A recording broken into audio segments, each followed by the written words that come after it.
আসসালামু আলাইকুম, নমস্কার বন্ধুরা।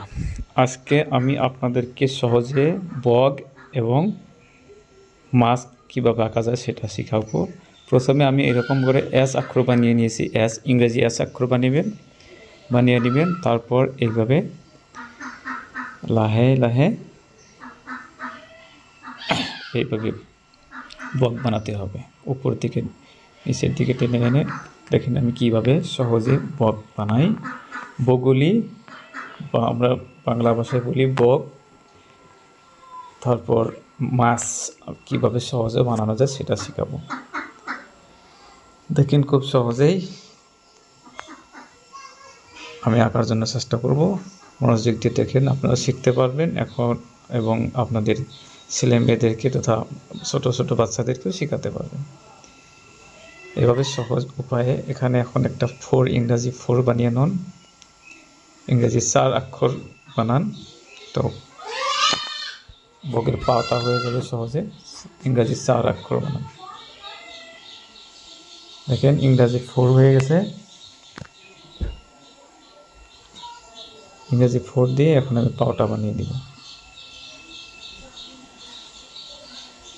দেখেন বগ প্রায় হয়ে গেল।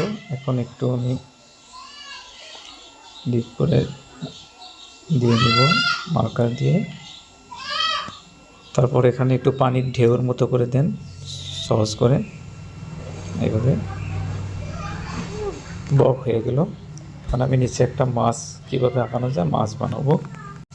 মাছ সহজে আপনার একটা লম্বা করে একটা আঁচ দিয়ে নেন। এভাবে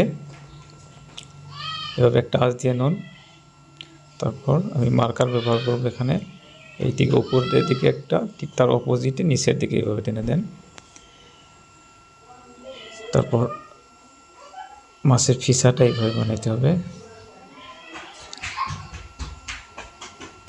তারপর এখন আমি এখানে মাছের মুখটা বানাবো। মুখ এইভাবে অর্ধেকের একটু নিচের দিক থেকে উপরের দিকে উঠিয়ে দিতে হবে।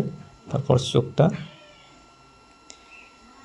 তারপর চোখের উপর দিয়ে এইভাবে কেটে দেন। দুই লাইন, উপরের লাইনটা তলের লাইনটা লাগাই দিতে হবে। দেখেন প্রায় মাছ হয়ে গেল। এখন আমি এখানে মাছের চোষা যেটা হয় বাকল, মাছের বাকলটা এখন আমি দিয়ে দিব। এইভাবে সহজে দিয়ে দিবেন।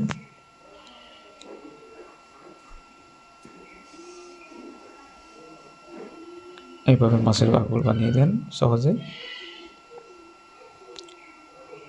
দেখেন কম সময়ের ভিতরে সুন্দর একটা বক পাখি এবং একটা মাছের ছবি আমি আপনাদেরকে বানিয়ে দেখালাম সহজ কৌশল ব্যবহার করে।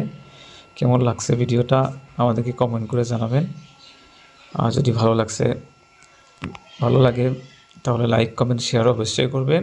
আর আমাদের চ্যানেলে যদি প্রথম দেখছেন, ফেসবুকে দেখলে ফলো করবেন, ইউটিউবে দেখলে সাবস্ক্রাইব করে রাখবেন। ধন্যবাদ। পরবর্তী ভিডিওতে দেখা হবে।